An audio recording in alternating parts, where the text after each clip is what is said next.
The Cursed Night Shift. I was 23, a broke college student desperate for cash to pay tuition. I found an ad in the local paper. Night security guard, old metal tool factory, midnight to dawn shift, good pay, quiet work. Sounded perfect. The pay was unusually high for basically sitting in a control room watching monitors. I didn't ask too many questions.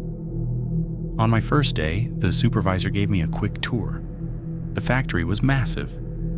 Sprawling buildings full of rusting machines. Long, dark corridors lit only by dim emergency lights.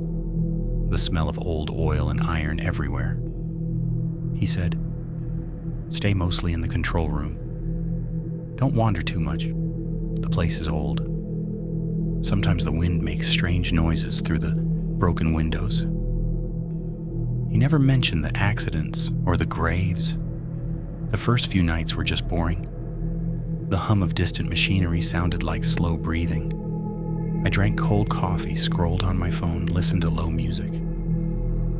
But on night 5, something changed. I heard footsteps. Heavy, deliberate, dragging slightly, like steel-toed boots scraping concrete. They came down the main corridor toward the control room. I checked the monitors. Nothing. Empty halls. The footsteps stopped right outside my door. Then 3 slow knocks.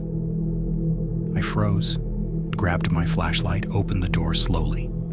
The corridor was empty, but on the floor, wet footprints. Black, thick, like frozen blood.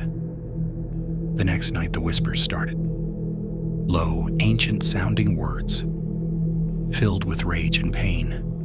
"The machine needs blood." I heard it clearly near the big shearing machine. I climbed the metal stairs to the upper level, abandoned floor full of the oldest equipment. The walls were stained with dark patches that looked decades old. Later, secretly on my laptop, I searched company archives. The factory was built in 1890 on land that used to be a miner's graveyard. Dozens of workers died in night shift accidents over the decades, crushed under presses, burned in furnaces, sliced by blades. The company buried the reports. Then the apparitions began. First one, a tall man, face mangled, one arm ending in a ragged stump. He stood at the far end of the corridor, eyes glowing pure white. He reached out toward me, not threatening, almost pleading. I ran. Looked back. He followed, slow, unhurried. Then more appeared. A woman cradling a deformed child, both with hollow black sockets instead of eyes. A man swinging a blood-crusted hammer at empty air, as if still fighting a machine that wasn't there. They gathered in the abandoned sections, whispering my name. "Come. The shift needs you. Don't leave us alone." One stormy night, the power cut out completely. Total darkness except for my flashlight beam. Then I heard the giant press start up by itself. Slow mechanical grinding, followed by a human scream that echoed through every speaker in the factory. I ran toward the sound, reached the press, and there, inside the jaws, was a shadowy version of myself being slowly crushed. But I was standing outside, alive, watching. I screamed. The ghosts surrounded me, cold hands grabbed my arms, my neck, breath like rotting metal on my face. "You belong to the night shift now. The machine takes your soul." I woke up outside the main gate at dawn, covered in strange bruises like bite marks on my forearms. I quit that same morning.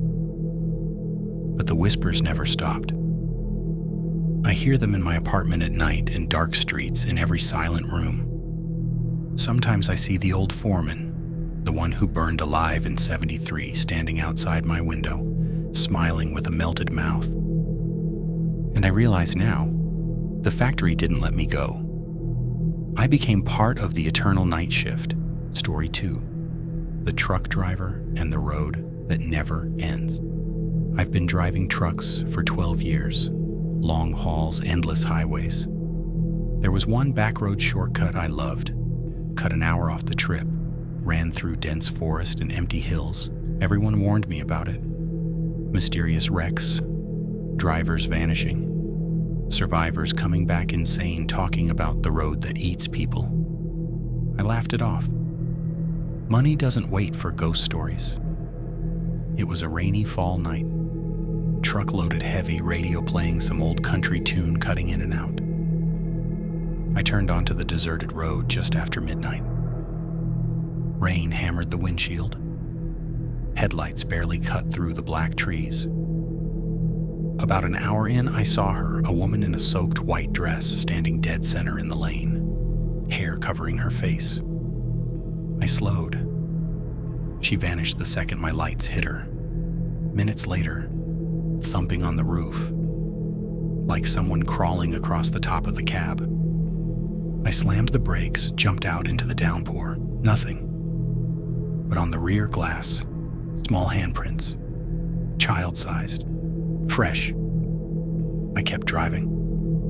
In the side mirror, I caught glimpses, pale children running behind the truck, laughing in high, distorted voices. Then a burned man appeared on the shoulder, face half melted, pointing forward like, "Keep going." I remembered the story then. 40 years ago, a school bus went off the bridge here, plunged into the ravine. Every child and teacher died. They built the road right over the site without moving all the bodies. The voices got louder, children crying, "Stop, stop!" Women screaming for help, men moaning. Then the engine died. Lights went black. The passenger door clicked open by itself. I felt a small, ice-cold hand wrap around my wrist and pull. I jumped out and ran into the woods. Branches tore at my face, tripped, fell into a pit.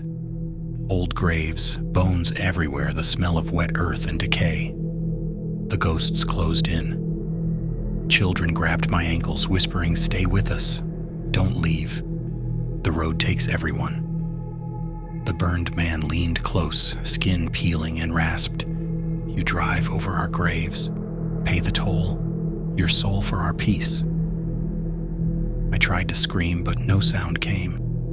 Their cold breath filled my lungs. Next thing I knew, I woke beside the truck at sunrise, engine running like nothing happened. I left the rig there and walked out. But now, every night drive, I see the children in the mirrors, pounding on the windows. Their laughter comes through the radio static. I feel a small cold hand on my shoulder. The road never ended. It's inside me now, and they're waiting for me to finish the trip. Forever. Story 3. The Ghost Plane. The plane that never lands. I was an overnight maintenance engineer at a small, half-forgotten regional airport. Most of the fleet was old. One plane in particular, Boeing 47, sat abandoned in the far hangar for 35 years. Official story, it vanished into a storm during a flight, reappeared hours later with everyone on board hysterical, claiming they saw ghosts sitting in the seats. The airline grounded it forever. No one went near it, until my boss ordered me to inspect it for possible resale. I entered alone at 2 a.m., flashlight beam sweeping over torn seats, musty air thick with old fuel and mold. I heard whispering from the cockpit. "Altitude, holding, do not descend, never land." I climbed up. There he was, the ghost pilot, sitting rigid, hands locked on the yoke, eyes open but completely black. He spoke without moving his lips. "The plane doesn't want to land. The souls want the sky forever." I ran, but it didn't stop. Doors slammed shut when no one was near. Cabin lights flickered on their own. Sounds of passengers filled the empty fuselage. Children sobbing, women screaming, "Help us." Men muttering, "We crashed, but we didn't die." I dug into old files. The plane really had disappeared mid-flight decades earlier. When it returned, most passengers were found dead in their seats, cause unknown. Some bodies were missing entirely. One night I went back with a voice recorder, started the engines just to test systems. The doors sealed. The plane rolled forward inside the hangar by itself. Inside the cabin, the ghosts appeared. Pale passengers in outdated clothes, faces frozen in terror, sitting upright, staring straight ahead. A little boy walked up, took my hand, his fingers like dry ice, and said softly, "Stay. The flight isn't over. We fly forever." The ghost pilot appeared on every screen, smiling. "You're the new captain now, thou. No landing, no end." I fought the door. Windows wouldn't break. The plane lifted a few feet off the hangar floor before crashing back down. I blacked out. Woke up outside on the tarmac, bruised and bleeding. But the recorder had my own voice screaming, "No! Stop them!" over and over, even though I don't remember screaming. Now every night I dream of the plane, flying through black sky, cabin lights dim, faces pressed to the windows, calling my name. Sometimes I wake up feeling the seatbelt tight across my chest. Sometimes I smell jet fuel in my room. I think maybe I never really got off that plane. Maybe I'm still up there, circling, waiting for the next passenger to join us. These are ready for 11 labs. Long pauses after creepy lines, slow delivery, low creepy voice recommended. Let me know if you want any section adjusted for timing or emphasis.